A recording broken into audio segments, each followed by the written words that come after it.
Om Jnanatimirandasya Jnananjana Shalakaya Chakshurunmilitam Yena Tasmai Shri Gurave Namaha. Shri Chaitanya Manobishtam Sthapitam Yena Bhutale Swayam Rupa Kadamahyam Dadati Svapadantikam Vandeham Shri Gurum Shri Guru Vandeham Shri Guru Shri Yuta Padakamalam Shri Gurun Vaishnavamscha Shri Rupam Sagrajatam Sagana Raghunathan Tam Sajivam साद्वैतं सावधूतं परिजनसहितं कृष्णचैतन्यदेवं श्रीराधाकृष्णपादान् सगणललिता श्रीविशाखान्वितांश्च हे कृष्णकरुणा सिन्धु दीनबन्धो जगत्पते गोपेश गोपिकान्त नमोऽस्तुते तप्तकाञ्चन गौराङ्गी राधे वृन्दावनेश्वरि वृषभानुसुते देवी प्रणमामि हरिप्रिये वाञ्छाकल्पतरुभ्यश्च कृपा सिन्धुभ्यैव च पतितानां पावनेभ्यो वैष्णवेभ्यो नमो नमः। जय श्री कृष्ण चैतन्य प्रभु नित्यानंद श्री अद्वैत गदाधर श्रीवासादि गौर भक्तवृंद। हरे कृष्ण कृष्ण कृष्ण हरे हरे, हरे Ram Ram Ram Hare Hare, Hare Krishna. So we are in the 18th chapter, the last chapter of Bhagavad Gita, sloka number 5. यज्ञदान तप कर्म न त्याज्यम कार्यमेव तत् यजन यज्ञो यज्ञो दानं तपश्चैव पावनानि मनीषिणाम्. The acts of sacrifice, charity, and penance are not to be given up. They must be performed. Indeed, sacrifice, charity, and penance purify even the great souls. So here Arjuna was asking about the question of Tyaga and Sannyas. So Sannyas means to give up the activities of activities that are pertaining to the material world or pertaining to the sense gratification. And the Tyaga means to give up the results of one's activity. So, and here Krishna is making sure, he's telling that acts of sacrifice, charity, penance, no, these things should not be given up. Even for a sannyasi, no, he should not give up these kind of activities which are purifying in themselves. Right? So other activities can be given up, but these activities should not be given up. The act of sacrifice, charity, and penance. Okay, purport. The yogi should perform acts for the advancement of human society. There are many purificatory processes for advancing a human being to spiritual life. The marriage ceremony, for example, is considered to be one of these sacrifices. It is called Vivaha Yajna. Should a sannyasi who is in the renounced order of life and who has given up his family relation encourage marriage ceremony? The Lord says here that any sacrifice which is meant for human welfare should never be given up. So here Prabhupada is mentioning that, this is Prabhupada is coming to the point where he was making to his disciples in the Western world, they didn't have any conception of marriage, and they were hippies when he picked them up, and then he instituted formal marriage and he presided over and he got them married. So then the people in general, so they started accusing, and people in general means back in India, so they started accusing, saying that no, what is this, sannyasi is like taking part in marriage itself is prohibited, and then on top of it he is conducting the marriage. So it became a big issue that Prabhupada is doing that. So because in the Western world there was nobody else, he was the only man who went there and who is trying to preach the message of Krishna consciousness, and he has to institute all the necessary things which are needed. And Prabhupada made this marriage ceremonies, like he conducted this marriage ceremonies, right? So in that way, like, he's telling that if that is necessary for the society, just because he has given up, his family life and he has taken sannyas, he cannot discourage other people also to do that. So if somebody needs it, and they have to these sacrifices and these yajnas has to be there, and that is when the society can be well organized. Okay. The Lord says here that any sacrifice which is meant for human welfare should never be given up. Vivaha Yajna, the marriage ceremony, is meant to regulate the human mind so that it may become peaceful for spiritual advancement. For most men, this Vivaha Yajna should be encouraged even by persons in the renounced order of life. Sannyasis should never associate with women, but that does not mean that one who is in the lower stage of life, a young man, should not accept a wife in the marriage ceremony. All prescribed sacrifices are meant for achieving the Supreme Lord.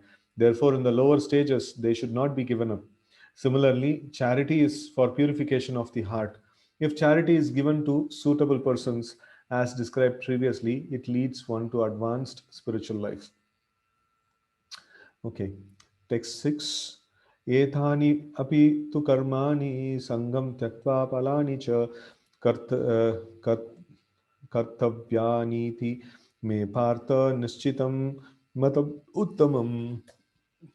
All these activities should be performed without attachment or any expectation of result. They should be performed as a matter of duty, O son of Pruta. For that is my final opinion. Purport. Although all sacrifices are purifying, one should not expect any result by such performances. In other words, all sacrifices which are meant for material advancement in life should be given up. So that is like sacrifices which are meant for material advancement should be given up. But sacrifices that purify one's existence and elevate one to the spiritual plane should not be stopped. No, this is for a sannyasi. No, for a sannyasi, like he can no stop all the material advancing activities. No sacrifices meant for that, and but then he cannot stop the activities that are meant for purifying one's existence.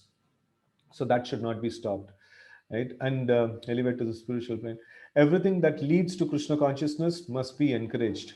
In the Srimad Bhagavatam also it is said that any activity which leads to devotional service to the Lord should be accepted. That is the highest criterion of religion.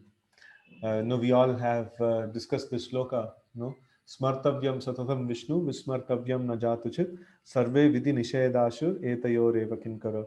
So all the vidhi nished, all the do's and don'ts which are there in the scriptures is meant for this purpose. Is meant for the purpose of no, like sarve vidhi nishedashur etayor eva kinkara. What is the purpose?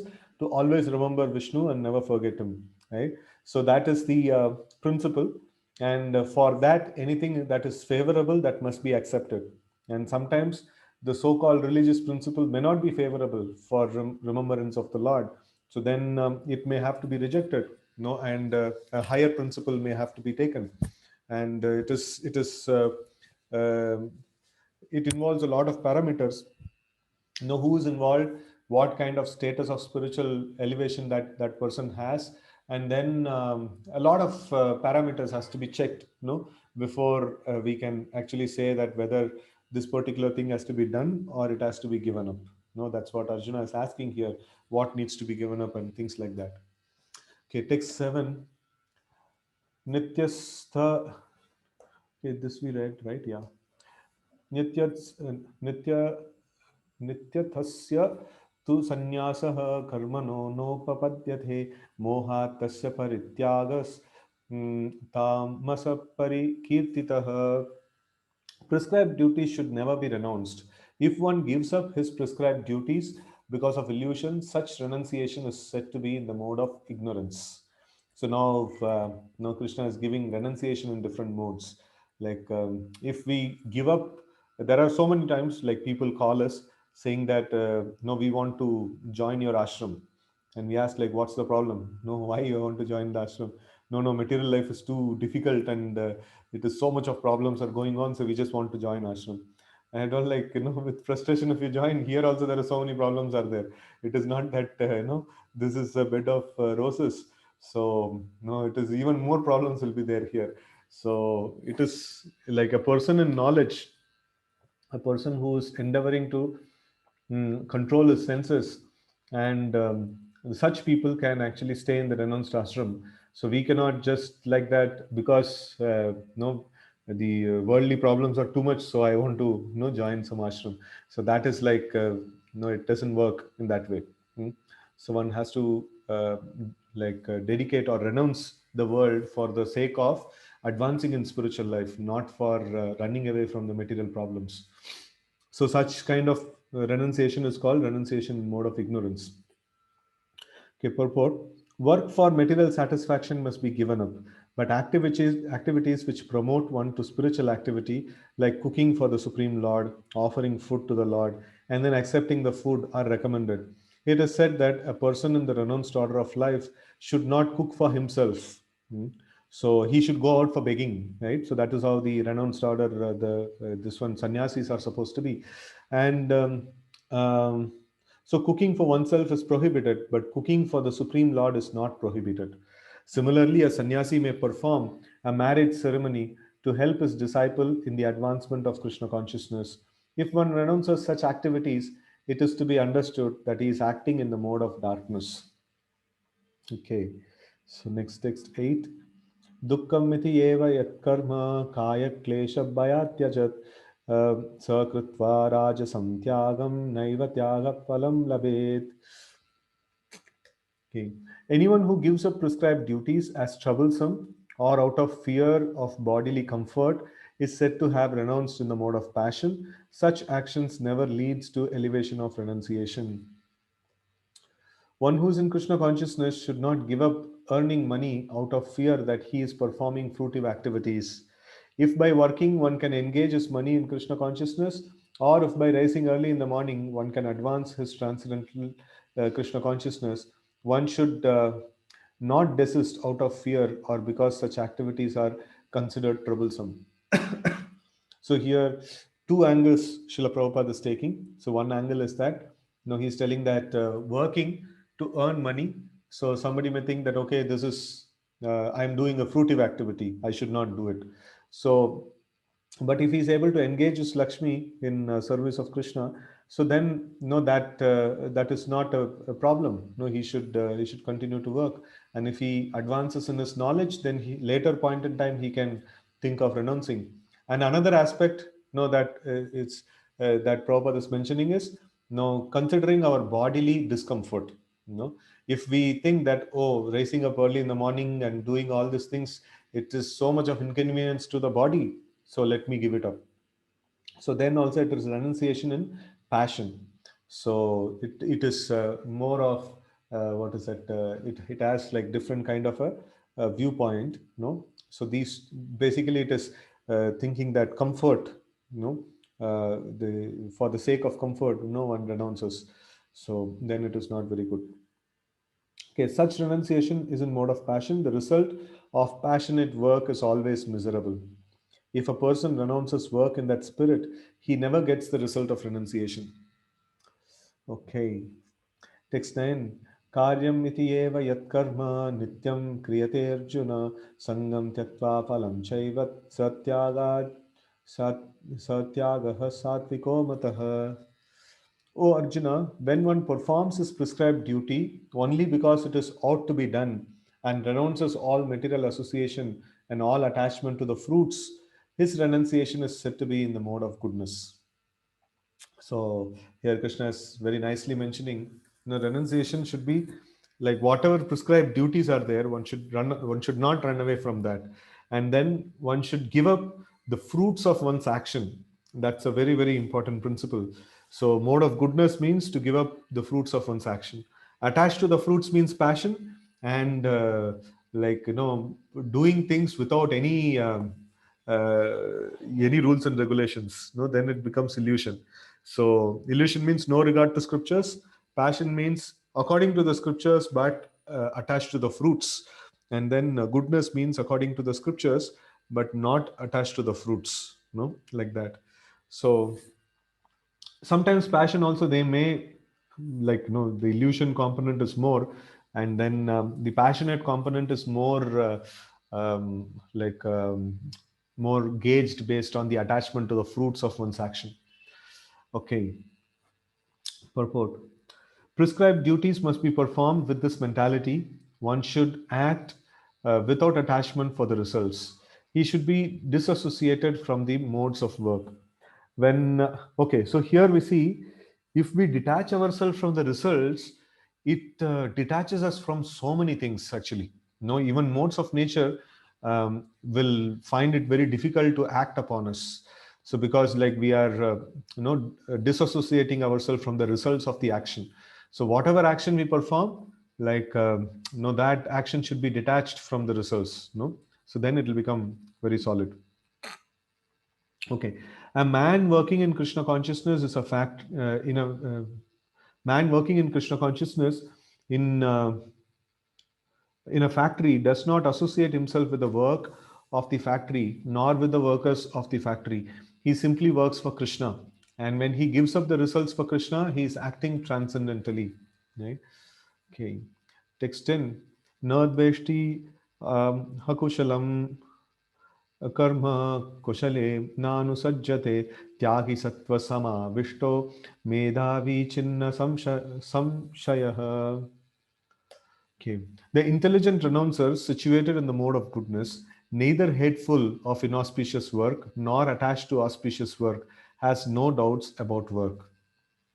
So here we see inauspicious and auspicious means material inauspicious and material auspicious, right? So it is not that we are not attached to the spiritual activities. We are very much attached to our chanting, very much attached to the worship of the Lord, very much attached to reading of Srimad Bhagavatam and things like that. So these things we are very much attached to. So these are not material punya.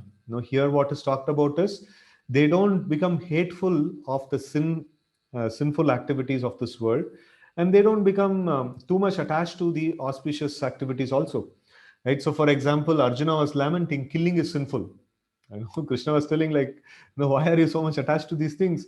If it is necessary in the service of the Lord, it has to be done, right? So, and Arjuna is a Kshatriya, is like a policeman, and he has to do. So that is his occupational duty, prescribed duty. So now that is what Arjuna was doing on the order of Krishna, fighting in the battlefield, is as good as renunciation, because no renunciation of what? Renunciation of his personal interest, and taking up the interest of Krishna. So then it becomes no renunciation, no perfect renunciation. So here we see that one very important aspect is, if you see the both aspects, both material aspects, inauspicious material aspect and auspicious material aspect, that is papa and punya. So both a devotee doesn't get attached to, or hateful to, right? So both, it is just existing, that's all. He doesn't, it's just like in the road when we are walking, so much of dust particle is there. So we don't become hateful of the dust particles, and we don't become attached to the dust particles, right? So it is just there. No, I don't care about it. So a devotee should be like that towards the auspicious and inauspicious work of this world. He should have no attachment or no hate, towards them. And in that way, no, he will not have any doubts, and he will be very, very clear. So the moment we give up attachment to the work or the fruits of work, no, our vision becomes so much clear. No, till the time we are attached to the fruits of action or the action itself, so then the this one it becomes very difficult. Our consciousness becomes clouded, and we will not be able to see things clearly. Okay, purport. A person in Krishna consciousness or in the mode of goodness does not hate anyone or anything which troubles his body. He does work in the proper place and at proper time without fearing the troublesome effects of his duty. Such a person situated in transcendence should be understood to be most intelligent and beyond all doubts in his activities. Text 11. Nahi deha brita sakyam tyaktum karmani asheshatah yastu karma phalatyagi satyagiti abhidhiyate. It is indeed impossible for an embodied being to give up all activities, but he who renounces the fruits of action is called one who has truly renounced. Purport. It is said in Bhagavad Gita that one can never give up work at any time. Even if he takes sannyas, he can never give up work. He has to do some work. Hmm. Therefore, he who works for Krishna and does not enjoy the fruitive results, who offer everything to Krishna, is actually a renouncer. Hmm. So it's like, if we are working for an organization, so we have to work, because we are working for the organization, we have to work. And then the fruits of the action, cannot be taken for us. Whatever comes the result, it has to be given to the organization. So in the same way, here also we see that we have to a true renouncer is a person who works for Krishna, and then whatever results comes of the work, he doesn't want to enjoy that results, he wants to apply it for Krishna. Right? So there are many members of International Society for Krishna Consciousness who work very hard in their office or in the factory or some other place, and whatever they earn, they give to the society. Such highly elevated souls are actually sannyasis and are situated in the renounced order of life. It is clearly outlined here how to renounce the fruits of work and for what purpose fruit should be renounced.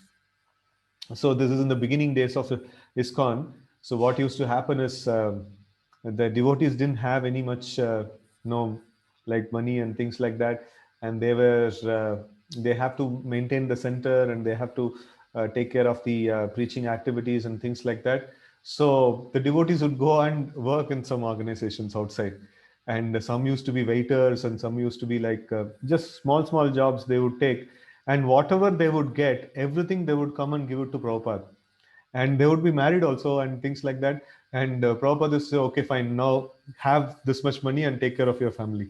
So he used to give to them like that. So in that way, no, Prabhupada is telling such people are as good as sannyasis. No, because they are soul, whole and soul, they are working only for the mission of Krishna consciousness. They are actually sannyasis. Prabhupada is very, very appreciative of his Grahastha disciples who are having such and tall levels of dedication towards Srila Prabhupada. Now we all know that I think Yamuna Mataji, like she was in India, like she was traveling in the train and with Prabhupada, and then Prabhupada wanted rice, and she went to the this one pantry and she demanded rice, and then the person told like no, and rice also, like she wanted to cook, and the person in the pantry he told that no, it is not possible, no, we cannot give you such this ones. So then she was like so much adamant that she told that my spiritual master wants rice and I have to cook. If I cannot do that, I'm jumping off the train. No, what is the use of me living? No, if I cannot serve my spiritual master. And that person became frightened, and then he allowed her to cook there in the pantry. So, no, the devotees were literally, they were so much attached to Srila Prabhupada. They used to do so much wonderful service to Srila Prabhupada. And Prabhupada was mentioning that, they were as good as sannyasis, because for them, everything in their life is to serve, Srila Prabhupada. Okay. It is clearly outlined here how to renounce the fruits of work and for what purpose fruit should be renounced. Okay, text 12. Anishtam mishtam mishram cha trividam karma na phalam bhavati atyakinam pretya na tu sanyasinam kvachit. So, anishtam and ishtam. So, like anishtam means leading to hell, and ishtam means leading to heaven. Mishram, mixed. Okay, let's see this one. For one who is not renounced, the threefold fruits of action, desirable, undesirable, and mixed, accrue after death. But those who are in the renounced order of life have no such reactions to suffer or enjoy. So, if we take part in the three modes of nature, then we will have something to enjoy, pious activities, the pious results. And if we have like what is that if we don't take part in the three modes of nature, we do everything for Krishna's sake, and we apply all the results for Krishna's sake. So then there is no reactions that will be there, because all that you have done is for Krishna's sake. So then there will not be any reaction to suffer or enjoy. And if there is no reactions, then we get liberation. We just quit this material world and get back to the spiritual world. Okay, purport. A person in Krishna consciousness acting in knowledge of his relationship with Krishna is always liberated. Therefore, he does not have to enjoy or suffer the results of his acts after death. Okay, text 13. Panchaithani Mahabaho Karanani Nibodame Sankhe Kritanthe Proktani Siddhaye Sarva Karmanam. O mighty armed Arjuna, according to the Vedanta, there are five causes for action. Five causes for the accomplishment of all action. Now learn of these from me. Purport. A question may be raised that since any activity performed must have some reaction, how is it that the person in Krishna consciousness does not suffer or enjoy the reaction of work? That's a very, very valid question. The Lord is citing Vedanta philosophy to show how this is possible. he says that there are 5 causes for all activities. And for success in all activities, one should consider these 5 causes. Sankhya means the stock of knowledge, and Vedanta is the final stock of knowledge accepted by all leading acharyas. Even Shankara accepts Vedanta Sutra as such. Therefore, such authority should be consulted. The ultimate control is invested in the super soul, as it is stated in the Bhagavad Gita, Sarvasya Chaham Hridi Sannivishtaha. So the Lord is seated in the region of heart, right? So in all the living entities. So he is engaging everyone in certain activities by reminding him of his past actions. And Krishna conscious acts done under his direction from within yield no reaction either in this life or in the life after death. Okay.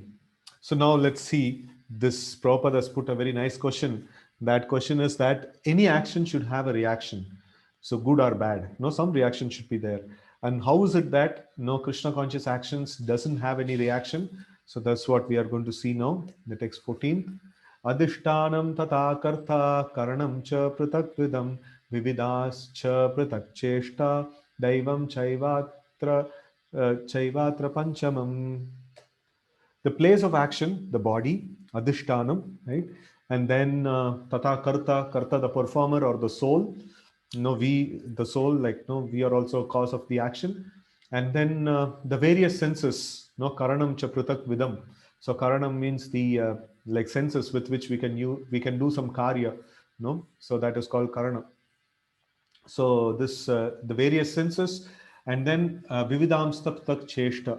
So that is the many different kinds of endeavor, and ultimately the super soul daivam chaiva atra panchama. So like no, this is these are the 5 factors of action. So in the previous sloka, Krishna was mentioning that there are 5 factors for any action, and these are the 5 factors: the body, no adhishtanam, the place is like nothing but the body, because that's where like we exist, we as the soul, we are existing in the body, so that is the place of existence, adhishtanam.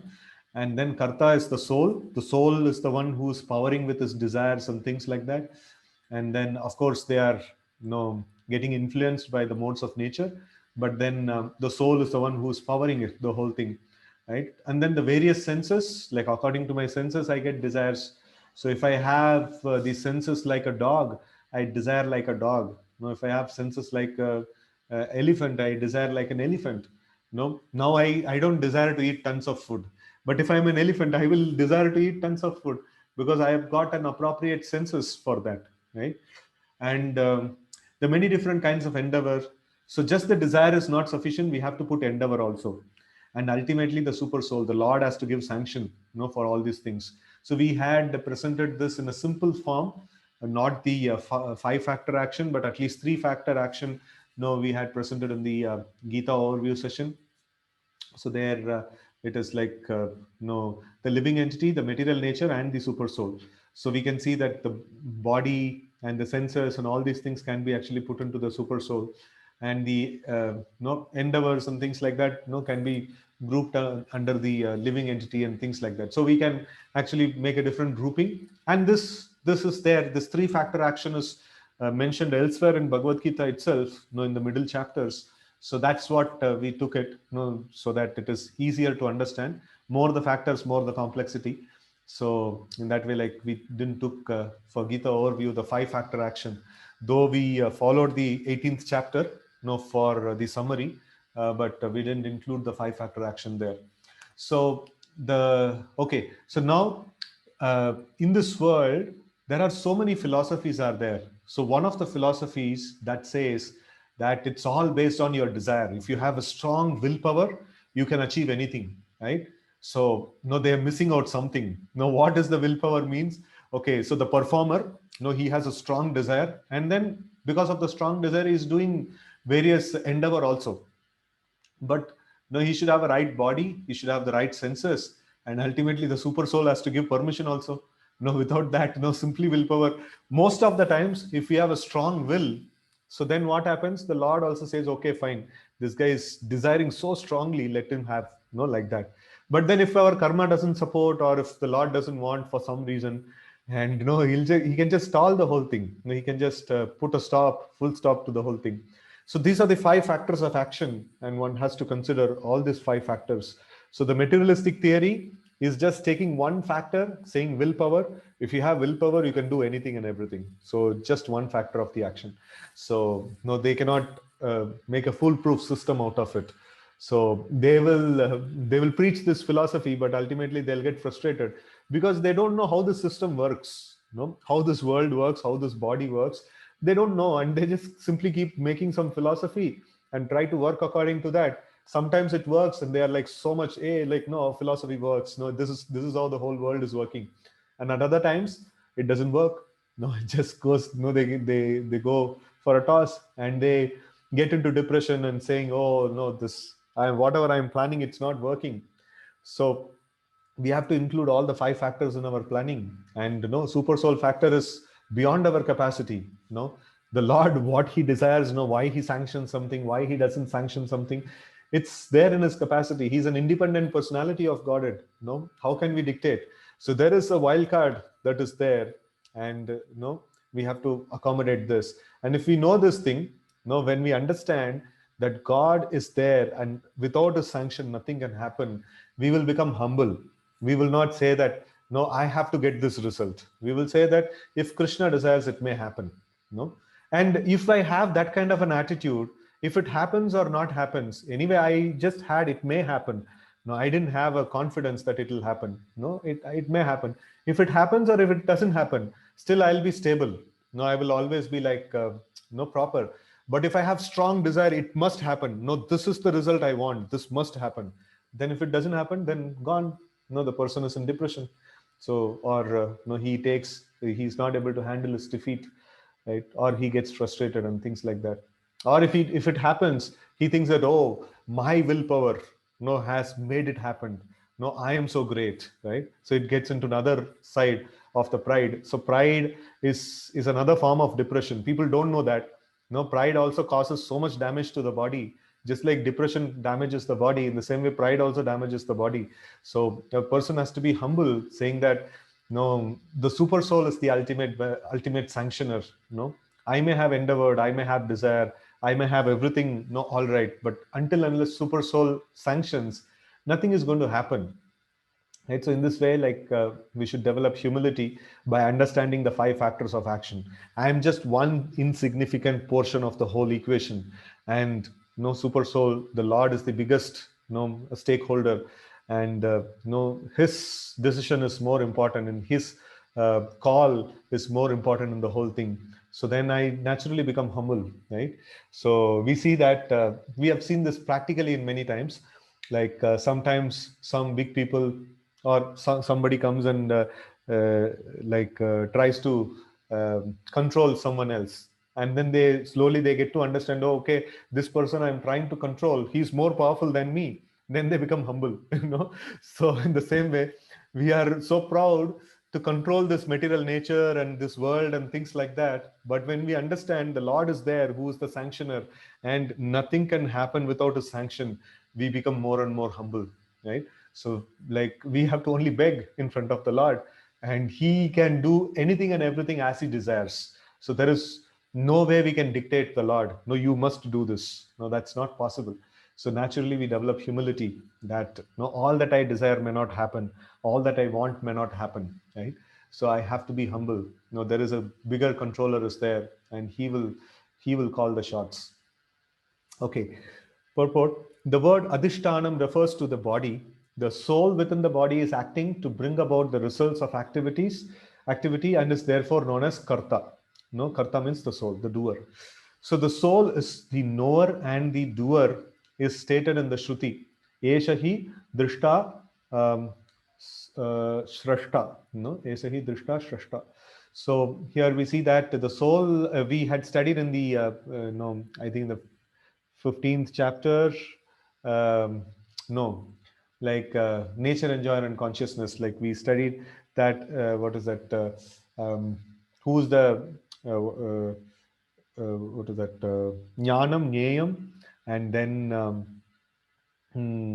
Purusha, Prakriti, all these things we studied. So we see that in that we can, we understand that the soul is also a person who knows what is happening in the body, and then he's also doer, who is there in the body, he's the one who is powering the whole body to do various things.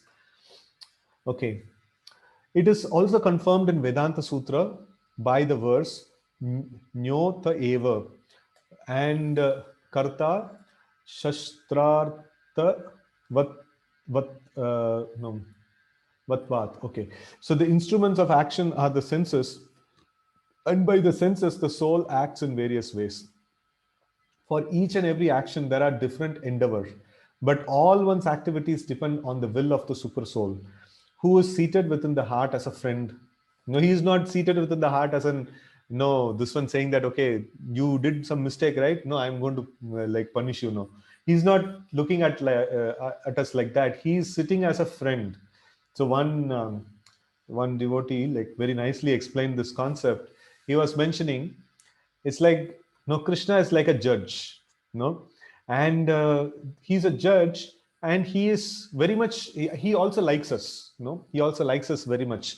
So what the Lord is doing, he is ordaining some punishment for us for our sinful activity, and then he is coming with us, and then he is also going through, whatever we are going through, he is also going through, right? So in the previous one of the shlokas in the demoniac nature, we saw that the demons, they torture their body so much, they cause pain to the living entity, they cause pain to the soul, and they also cause pain to the super soul. Why? Because the super soul is also sitting in the body, right? So in that way, the Supreme Lord may give us some punishment, but is he just leaving us to suffer for ourselves? No, the Lord is also staying with us, and he's also going through the same thing what we are going through, right? So this is a lot actually. No well-wisher in this world can do this for us. No, it's beyond imagination how much the Lord is actually doing for us. So, the super soul, he's seated within the heart as a friend. Suhridam Sarva Bhutanam, right? So the Supreme Lord is the super cause.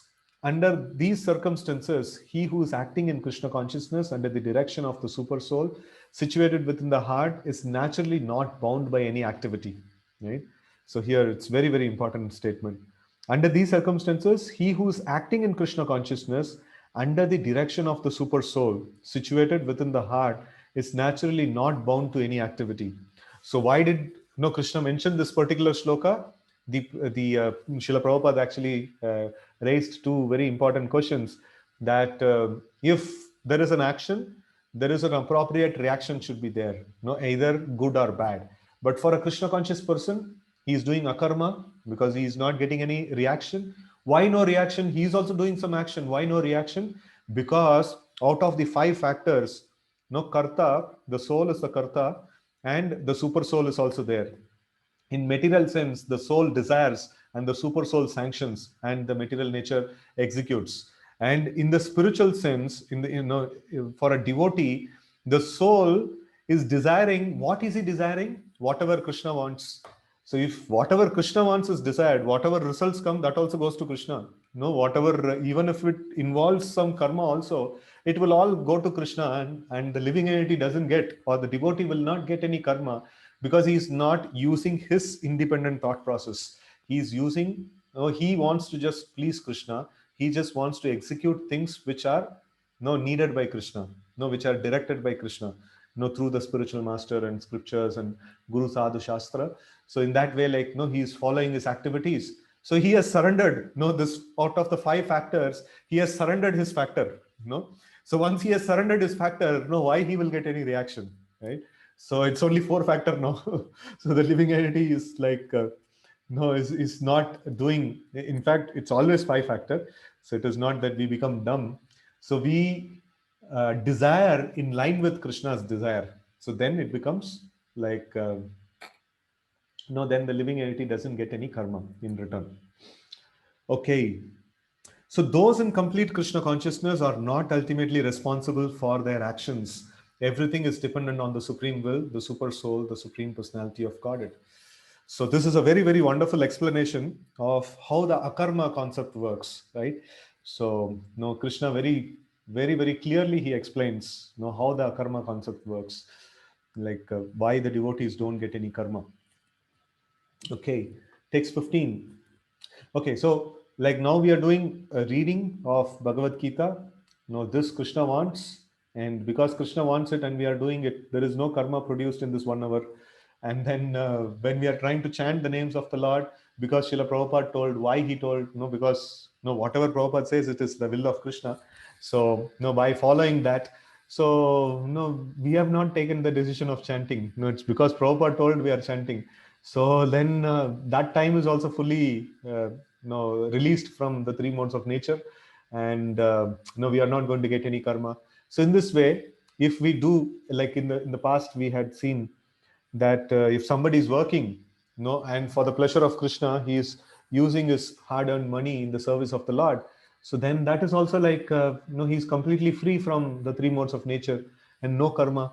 And in this way, if he is an expert person, he knows how to do every activity in Krishna consciousness and not get entangled in the karma, and he goes back to Godhead. No, foolish people, they don't know how to do this, and end of the life they will have some karma balance and they have to settle it and keep settling it for life after life. Okay, text 15.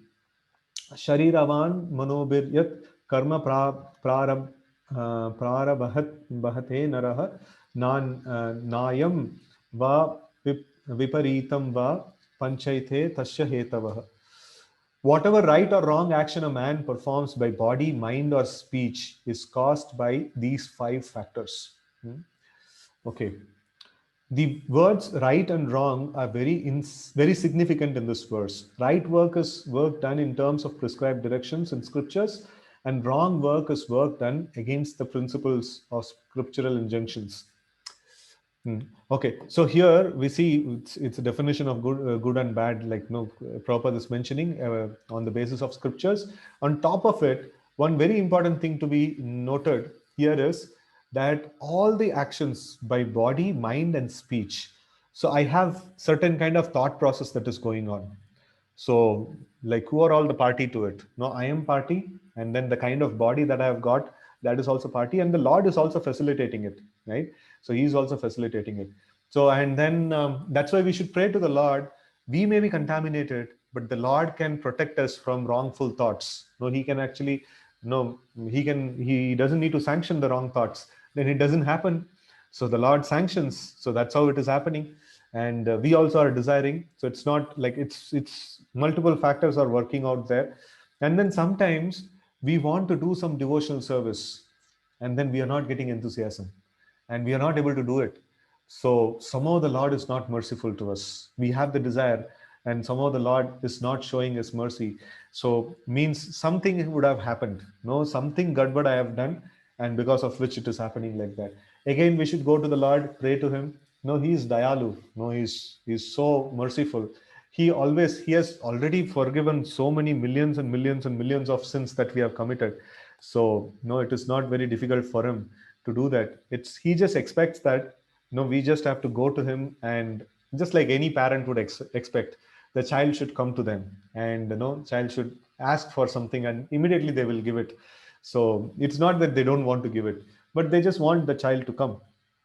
So in the same way, if we go to the Lord and if we pray to Him, that please protect me, please protect my consciousness. I don't want to have any wrong thoughts, and I just want to be engaged in your service, unmotivated, uninterrupted, and I don't want any other thing except for your service. So in this way, if we strongly pray to the Lord, very nicely, so then it becomes very nice. We will be able to make much of progress. Okay. So based on the scriptures, if an action is done that is right, and against the scriptures it is wrong. Okay. So but whatever is done requires these five factors for its complete performance.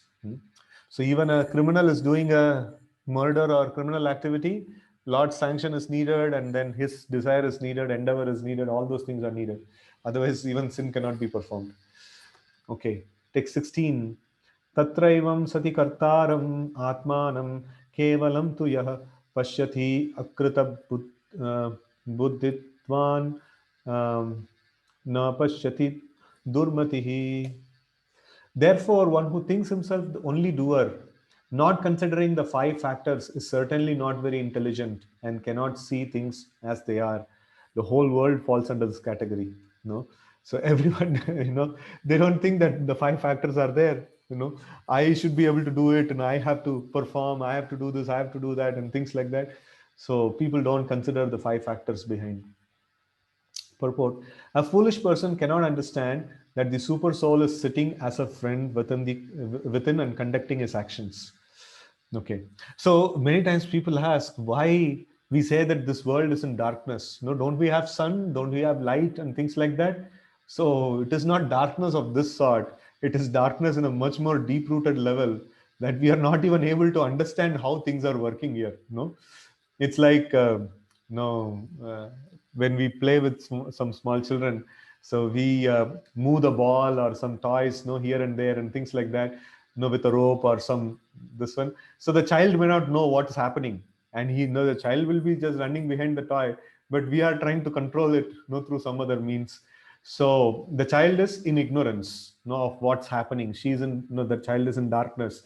So in the same way, all of us are in darkness, not able to understand how things are functioning in this world, right? And Krishna is very clearly is mentioning here. And more we do nice sadhana, more we like perfect our chanting, we will be able to see these things. All that we are studying in a theoretical way now will become practical at that point in time. No, just because we have studied five factors of action, from now on we will be able to perceive five factors of action. No, that's not possible. We can theoretically, we can be like cautious, but then we have to have the purification of heart of all the kama, krodha, lobha, moha, mada, and matsarya. So otherwise, we will not be able to see these things very clearly. Okay, so although the material causes are the place, the worker, the endeavor, and the senses, the final cause is supreme, the personality of Godhead. Therefore, one should see not only the four material causes, but the supreme efficient cause as well. One who does not see the supreme things himself to be the doer. Hmm. So that's why so much of atheistic philosophies are there. They have to be frustrated. The atheistic philosophies, the people who are following atheistic philosophies, they have to be frustrated because their calculation of the world is only a subset of these five factors, and especially the most important factor, the Supreme Lord, they rule out from their equation, and they have to be frustrated. How can they be happy in this world? They cannot expect everything that they want will happen. Okay, text 17. Yasya nahankrito bhavo buddhir yasya na lipyate hatvapi saima lokan nahanti na nibadhyate. One who is not motivated by false ego, whose intelligence is not entangled, though he kills men in this world, does not kill, nor is he bound by his action. So now Krishna is hitting back on the important point that Arjuna has to fight. After hearing all this Bhagavad Gita, he just some intellectual exercise, and then he just doesn't want to fight again. So like Krishna is just putting the nail on the right place, saying that those who are now, those who's not motivated by false ego, whose intelligence is not entangled, though he kills men in this world, does not kill, nor is he bound by his actions. Okay, purport. In this verse, the Lord informs Arjuna that the desire not to fight arises from false ego. A devotee doesn't have anything to fight, or he's not attached to fighting, and he's not hateful to fighting also. If Krishna says like today go and fight, they'll just go and fight, that's all. So they don't have a personal choice saying that, oh, I don't want to do this, I don't want to do that, and things like that. So whatever Krishna wants, I just do it, that's it. So okay, Arjuna thought himself to be the doer of action, but he did not consider the supreme sanction within and without. If one does not know that a super sanction is there, why should he act? But one who knows the one who knows the instruments of work himself, himself as the worker and the Supreme Lord as the supreme sanctioner, is perfect in doing everything.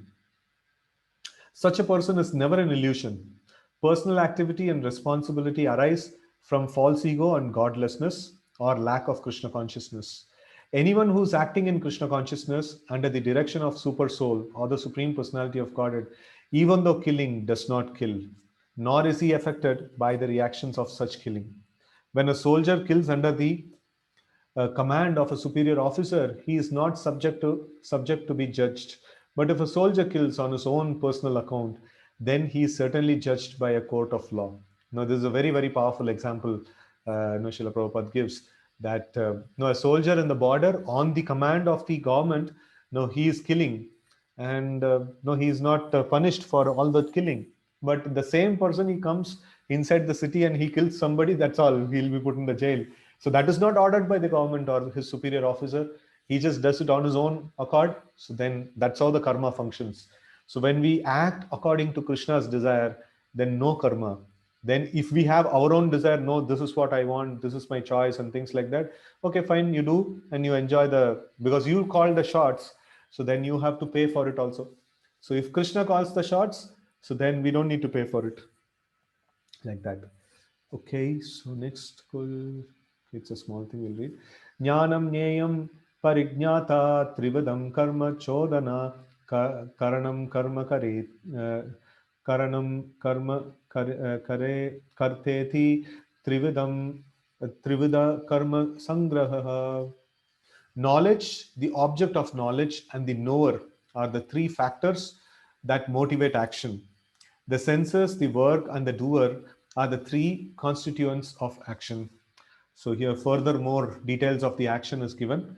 So knowledge, the object of knowledge, and the knower are the three factors, who actually trigger the action. They are the factors that trigger the action, and the senses, the work, and the doer are the three constituents of action. Okay, let's see the purport. There are three kinds of impetus for daily work. That's knowledge, the object of knowledge, and the knower. The instrument of work, the work itself, and the worker are called the constituents of work. They actually get the work done. The first three are knowledge, object of knowledge, and knower. So they actually trigger, they inspire a particular work, and then the instruments for work, that is the senses, and the work itself, the karma, and then the worker, the soul, they are the constituents of the work. They get the work done. Okay, any work done by any human being has these elements. Before one acts, there is some impetus, which is called inspiration. Any solution arrived at before work is actualized is a subtle form of work. Then work takes the form of action. First, one has to undergo the psychological process of thinking, feeling, and willing, and then and that is called impetus. So the inspiration to work is the same if it comes from the scriptures or from the instruction of the spiritual master. So now we see that no, if the inspiration is coming from the senses or the desire to gratify our senses, then it pulls us into karma cycle.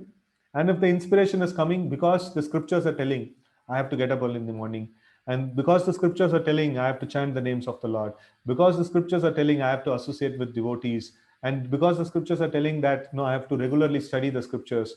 So if I do like that, that's my inspiration, then no karma. And because it is like, or the spiritual master has told, or the senior devotees have advised me to do this, so I'm just doing it on their instruction, then no karma, right? So but if I do things on my own decision, so then pay for it. The karma actually comes into the picture. So this is how the intelligent people, they avoid karma. Okay, so when the inspiration is there and the worker is there, then actual activity takes place by the help of senses, including the mind, which is the center of all senses. The sum total of all the constituents of an activity is called the accumulation of work. Okay, so with this, we will stop here, and we will continue tomorrow. Uh, Srimad Bhagavad Gita ki jai, Srila Prabhupada ki jai, Gaur Bhakta Vrinda ki jai, Hare Krishna.